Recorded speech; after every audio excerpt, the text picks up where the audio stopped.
Bonsoir et bon début de semaine à tous et à toutes. Merci à vous de nous rejoindre dans cette émission Grande Figure.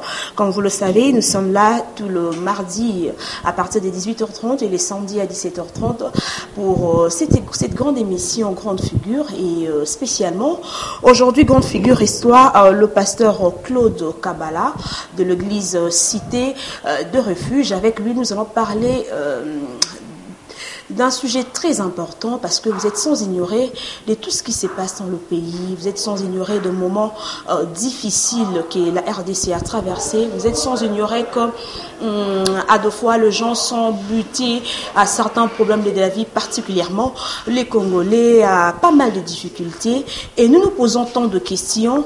Pendant que le pays traverse des moments difficiles, quel rôle doit jouer l'Église? Est-ce que cette Église doit toujours rester dans son côté du milieu du village, ou est-ce que l'Église peut quand même transmettre un message de paix à la population quand le pays en a besoin? Ce sont sûrement ces questions que nous nous posons ce soir, et c'est avec le pasteur Claude Kabala que nous aurons sûrement de réponses à toutes nos questions. Donc comprenez qu'aujourd'hui nous parlons des rôles de l'Église dans une nation. Alors il est déjà là, sans pour autant monopoliser la parole. Pasteur Claude, bonsoir. Bonsoir, sœur Luisette. Comment vous allez? Dieu nous fait grâce, nous allons bien. Que Dieu vous bénisse. Je crois que je vous ai présenté ici pasteur Claude Kabala de l'église Cité des Refuges. Vous avez aussi autre casquette que votre casquette de pasteur. Vous êtes aussi médecin, hormis votre casquette de pasteur. Comment vous vous sentez un peu dans cette casquette-là? Je suis effectivement pasteur à l'église Cité de Refuge Kitambo. Et je suis aussi, dans ma profession, je suis médecin. Je pense que dans les deux casquettes, je suis en train de servir Dieu et aussi d'être utile à mon peuple et à ma nation, si je dois me référer au thème de cette émission. Vous préférez mieux être médecin qu'être pasteur? Quelle casquette aimez-vous plus? Être enfant de Dieu. Oh. C'est agréable d'être enfant de Dieu, ça dépasse tous les autres titres. Être enfant de Dieu, puisque vous êtes enfant de Dieu, vous êtes pasteur, comme je venais de le dire tout à l'heure, on peut savoir, est-ce que vous êtes devenu pasteur comment est-ce que ça s'est passé? C'était juste une passion, soit c'était un appel? Le ministère pastoral, c'est un appel qui vient de Dieu. Éphésiens nous dit que Dieu a fait des dons aux hommes, et parmi ce don, il y a le ministère pastoral qu'on associe souvent à l'enseignement, pasteur et docteur. C'est Dieu qui appelle, c'est Dieu qui appelle, c'est Dieu qui équipe, et c'est Dieu qui envoie en mission. Donc pour ma part, j'ai grandi, je peux dire, dans la chrétienté certes, mais j'ai reçu l'appel assez tôt. J'ai œuvré dans l'église locale dans laquelle Dieu m'avait amené, à Cité de Refuge, où j'ai été jeune, j'ai été responsable des jeunes, j'ai été diacre, j'ai été ancien, et il a plu à Dieu de confirmer l'appel qu'il m'avait fait avant même de commencer à le servir dans cette église, l'appel reçu depuis longtemps. Il a confirmé, et depuis quelques années, j'ai été ordonné pasteur dans cette église, mais je suis dans la communauté. Combien d'années déjà? Je suis pasteur depuis 3 ans maintenant, ordonné depuis 3 ans. Ordonné depuis 3 ans. Oui, ça fait longtemps que vous étiez enfant de Dieu.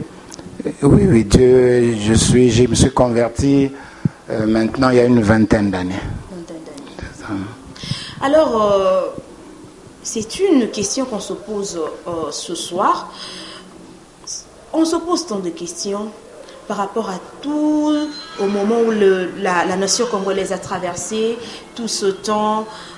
Vous êtes sans ignorer, vous êtes aussi congolais, vous êtes sans ignorer que la RDC a traversé un moment de crise, un moment où la tension des gens était vraiment tendue. Mais la question qu'on se pose, quel est le rôle de la nation, plutôt de l'Église dans une nation? Mais avant de répondre à cette question, pasteur, selon vous, comment pourriez-vous définir d'abord le mot Église? Merci ma sœur. L'Église, c'est un ensemble de personnes ou alors ensemble de peuples que Dieu a appelés hors d'un système donné. Cela vient du grec ecclésia, c'est-à-dire ensemble de personnes ou un peuple que Dieu a appelé hors de quelque chose, et dans ce contexte qu'il a appelé hors du présent système de choses, de la manière dont ce monde marche, réfléchit, gère sa vie, et Dieu a appelé un peuple pour être à lui, consacré à lui, et vivant selon le modèle que lui-même Dieu a institué. Telle est l'Église. La nation, c'est l'ensemble de peuples qui pensent être une communauté et qui ont décidé de vivre ensemble, comme la nation congolaise. Nous sommes un ensemble de peuples qui nous reconnaissons étant un, étant unis et ayant un territoire commun. Maintenant, l'Église dans cette nation, c'est l'ensemble de ces personnes qui se reconnaissent appartenant à Jésus-Christ, qui croient dans la personne de Jésus-Christ, dans l'enseignement de Jésus-Christ et dans le modèle de vie demandé par Jésus-Christ. Nous faisons partie de la nation en tant qu'êtres humains, mais Dieu nous a appelés hors d'eux pour que nous puissions célébrer et témoigner le Seigneur Jésus-Christ. Lorsque nous lisons la Bible dans Jean 17, c'est Jésus-Christ qui est en train de prier, son Père. Il dit, Père, ils sont dans le monde, il parlait de ses disciples et de ceux qui sont au loin, je ne te demande pas de les ôter du monde, mais garde-le. C'est-à-dire, nous sommes dans ce contexte-ci, physique, dans ce monde, dans ce pays, dans cette nation, mais Dieu nous appelle hors d'eux pour croire en Christ, pour vivre selon Christ, pour vivre selon les enseignements de Christ. Alors, pasteur, quel serait vraiment le rôle de cette église-là qui est censée être vivre hors d'eux? Quel serait le rôle de l'église dans une nation? Voilà.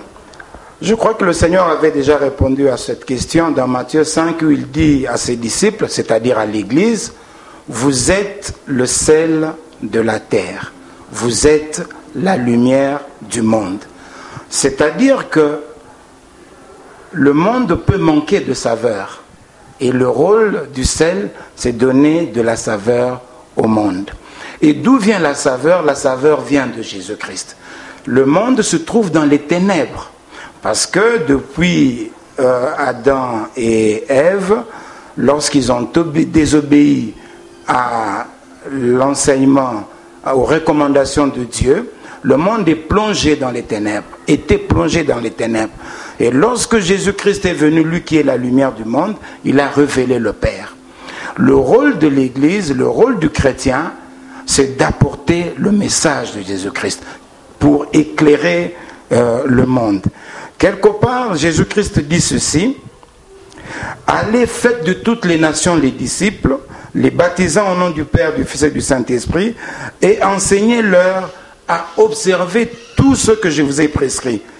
Et voici, je suis avec vous tous les jours. » Donc, le rôle de l'Église, le rôle du chrétien, c'est d'appeler les hommes à Christ et de leur enseigner ce que Christ a dit. Et qu'est-ce que Christ a dit? Christ a dit qu'il y a une réconciliation entre l'homme, entre Dieu et l'homme, et cette réconciliation se passe par la personne de Jésus-Christ. Et par la personne de Jésus-Christ, il y a des valeurs morales, d'abord des valeurs spirituelles, des valeurs morales, des valeurs humaines qu'on ne retrouve que dans l'homme Jésus-Christ, dans la personne de Jésus-Christ. Voilà le rôle de l'Église, c'est de proclamer Jésus-Christ. Dans Jean 3,16, ce qui est connu de tous les hommes, pratiquement, il dit « Car Dieu a tant aimé le monde, qu'il a donné son Fils, afin que quiconque croit en lui soit sauvé et qu'il ait la vie éternelle. » Dieu a aimé les hommes, a aimé le monde, a aimé la nation. Mais il ne veut pas que la nation reste comme cela. Il veut que la nation, la personne, l'homme, croit en celui qu'il s'est choisi, Jésus-Christ. Et en croyant en Jésus-Christ, qu'il soit sauvé. Le salut, c'est un paquet complet. Ce n'est pas seulement le salut spirituel, voilà, j'irai dans l'éternité au paradis.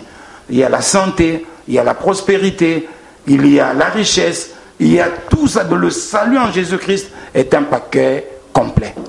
Par rapport à ce dont vous avez dit, je crois qu'on ne parle pas de l'Église, ne parlons pas de l'Église en général, parlons plutôt de l'Église en particulier, dans l'Église Cité des Refuges. Êtes-vous sûr, par rapport à tout ce dont vous avez dit, êtes-vous sûr que votre Église a déjà atteint son rôle ici au Congo, dans la nation congolaise? Le rôle d'abord de ceux qui dirigent l'Église, qui enseignent à l'Église, c'est de montrer au peuple de Dieu quelle est la volonté de Dieu. Et vous savez que dans l'Église, comme dans toute organisation, il y a des gens qui s'attachent au message, mais il y a aussi des gens qui ne s'y attachent pas, selon l'appel. Voyez-vous, Jésus-Christ avait 12 disciples. Lui, le Dieu grand. Mais il y a eu un qui, malgré l'enseignement réel qu'il avait reçu, il avait quand même une destinée différente parce que lui-même a aimé le mal. Mais je pense que dans notre église locale, et je pense que dans toutes les autres églises, nous enseignons la parole de Dieu, nous enseignons au peuple de Dieu d'aimer Dieu plus que toute autre chose, de respecter l'autorité établie dans le pays, de prier pour cette autorité, parce que lorsque nous lisons dans Jérémie, c'est Dieu qui avait permis la déportation de son peuple. Maintenant, il dit à ce peuple-là, priez pour la vie dans laquelle vous êtes. Parce que votre joie, votre paix dépend de la paix, de la vie dans laquelle vous êtes. L'Église doit prier pour le pays. Parce que notre paix, elle dépend aussi de la paix de notre pays. Comment pouvons-nous, je termine par là, nous réunir librement comme aujourd'hui s'il n'y a pas de paix dans le pays? Lorsqu'il y a paix, nous pouvons avoir nos cultes normalement. Et nous enseignons cela au peuple de Dieu. Là, vous avez parlé de l'Église en particulier. Et si je reposais encore la question, êtes-vous sûr que l'Église en général exerce bien son rôle ici? Parce que nous parlons de la nation congolaise. Bien, lorsque vous parlez Église, il y a deux éléments qui ressortent. Il y a l'Église corps de Christ. L'Église de Christ, qui est faite des personnes visibles et invisibles. Et puis il y a l'Église, organisation faite par les hommes. L'Église de Christ, Christ lui-même le disait à Pierre. Pasteur, je n'ai pas compris. Église, organisation faite par le monde. L'Église. Y a-t-il une différence entre j'explique. L'Église est l'ensemble de tous les enfants de Dieu, de tous ceux qui sont sortis du présent système de choses. Il y en a qui sont à Kinshasa, visibles pour vous et moi. Il y en a qui sont aux États-Unis, il y en a qui sont au village. Tant que nous sommes là, nous ne les voyons pas, mais nous formons tous l'Église de Dieu, le corps invisible. L'Église corps du Christ. Le corps du Christ, voyez-vous. Mais il y a l'Église locale comme la cité de refuge qui t'a beaucoup dont nous parlons. Votre question concerne les églises, locales ou l'Église de Jésus-Christ. Locale. Bien. L'Église locale, elle prêche Jésus-Christ. Je ne peux pas répondre concernant chaque église, mais je vous dis que pour l'Église de corps de Christ, congolais, vous voyez tout ce qui se passe dans les églises. Oui. Vous connaissez très bien les réalités, vous connaissez très bien les églises. Ici, surtout plus ici au Congo. En tout cas, l'Église de Jésus-Christ prêche le message de Jésus-Christ. L'Église de Jésus-Christ prêche les gens à aimer le Seigneur et aussi à aimer leur nation, à aimer leur pays, à travailler pour le pays, à respecter les autorités établies par le Seigneur. Pasteur Claude, serait-il une bonne manière aujourd'hui, pas mal de serviteurs de Dieu, pasteurs, apôtres, archibishops, je ne sais pas moi quoi, tout le monde aujourd'hui se lance dans la politique.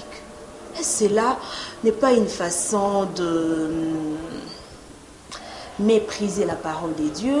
Ou est-ce que y a-t-il un verset biblique? Parce que nous, chrétiens, nous nous référons toujours par tout ce qui est écrit dans la Bible. Y a-t-il un verset biblique qui dit que peut-être c'est bien aussi pour un homme de Dieu de devenir politicien? Je ne sais pas moi quoi. Il y a ceci, bien-aimé. Celui qui est appelé à faire quelque chose, lorsqu'il a la conviction que c'est la chose qu'il doit faire, il doit s'engager dedans. Qu'est-ce que la politique? La politique, c'est la gestion de la cité. Je donne une définition sommaire. Mais si Dieu nous a donné, ou a donné à un frère ou à une soeur la capacité d'exercer une portion de pouvoir, de gestion de l'État, cette personne devrait le faire.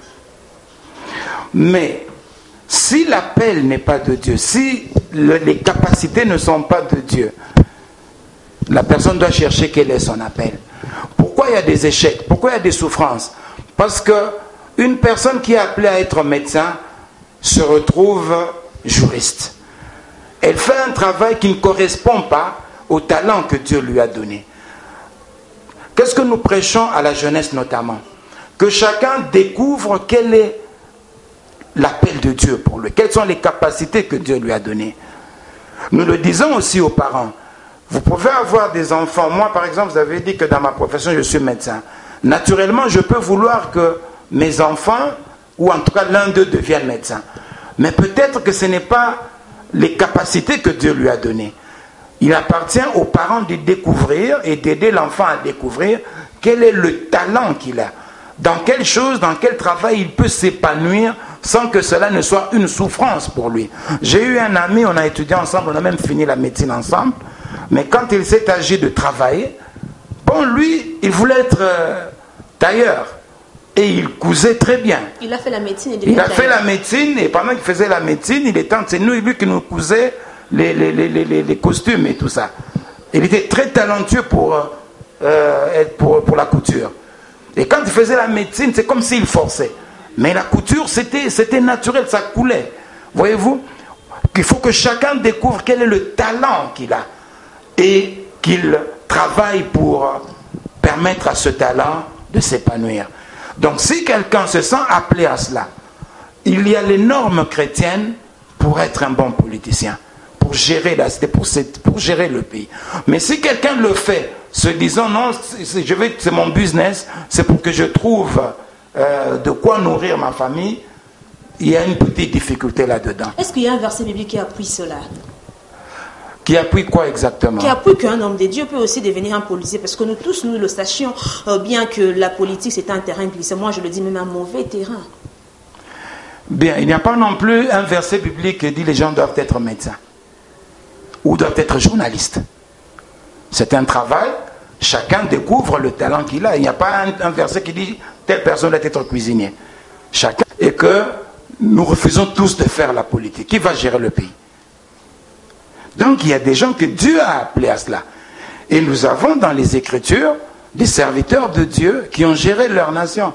Nous avons le roi David, nous avons Salomon, nous avons Daniel qui a été Premier ministre. Le problème n'est pas la politique.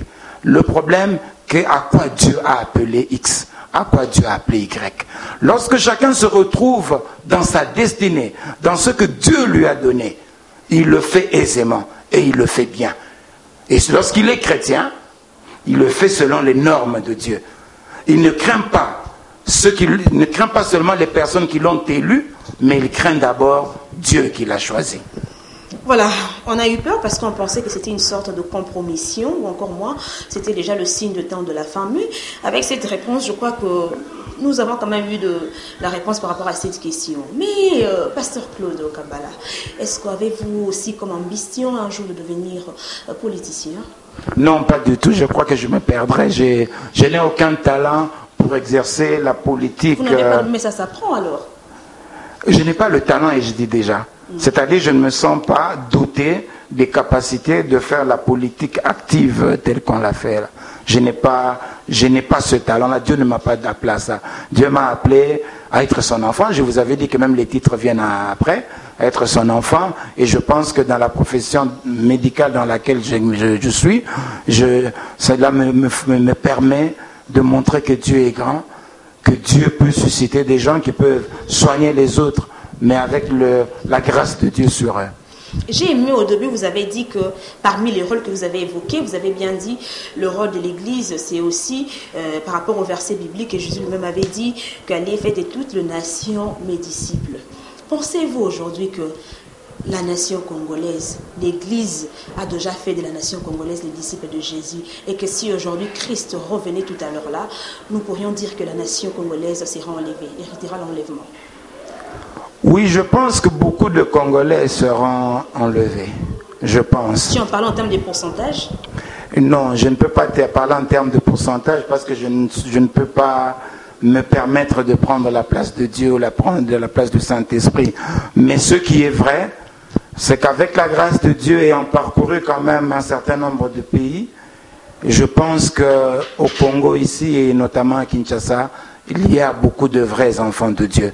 Le problème avec nous, Congolais, c'est que nous avons l'habitude de nous auto-flageller, de nous auto-détruire, de dire du mal de notre pays.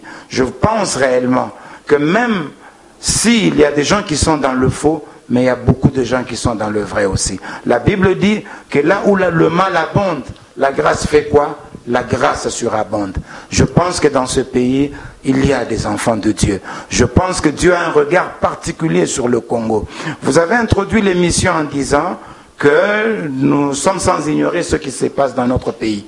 Mais ma sœur, lorsque nous regardons les derniers événements de notre pays, nous voyons que la main de Dieu est sur le Congo. Beaucoup de gens ont pensé qu'il allait avoir des destructions, la guerre, beaucoup de mauvaises choses.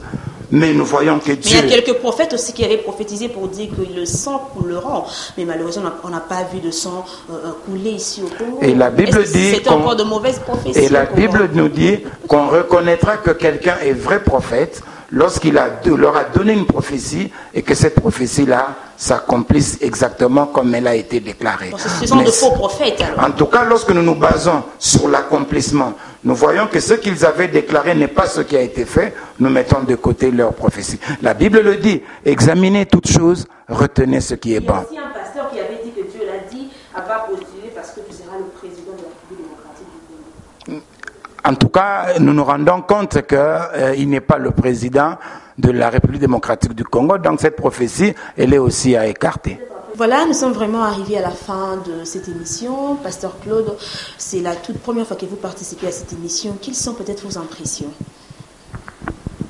C'est la première fois effectivement que je vienne à cette émission, mais lorsqu'il s'agit de parler de mon Seigneur, c'est avec une joie immense. Et cela m'a beaucoup fait de bien de parler de lui avec vous. Et je pense qu'il y a eu quelque chose de communiqué au peuple de Dieu. Je demande à Dieu de vous bénir, Amen. De permettre que cette émission aille plus loin qu'aujourd'hui. Amen. Et je pense qu'elle ira plus loin qu'aujourd'hui. Qu'elle moi, sera utile dans notre nation parce qu'elle fait partie du rôle de l'Église dans la nation. Ah bon? Que Dieu vous bénisse. Je l'accepte, moi j'ai dit Amen. Et nous sommes vraiment arrivés à la fin de cette émission. Aujourd'hui, Grande Figure a reçu le pasteur Claude Kabala de l'église Cité de Refuge. Je crois que le pasteur a pas mal de casquettes. Très prochainement, on va encore le recevoir dans sa casquette de médecin pour savoir un peu.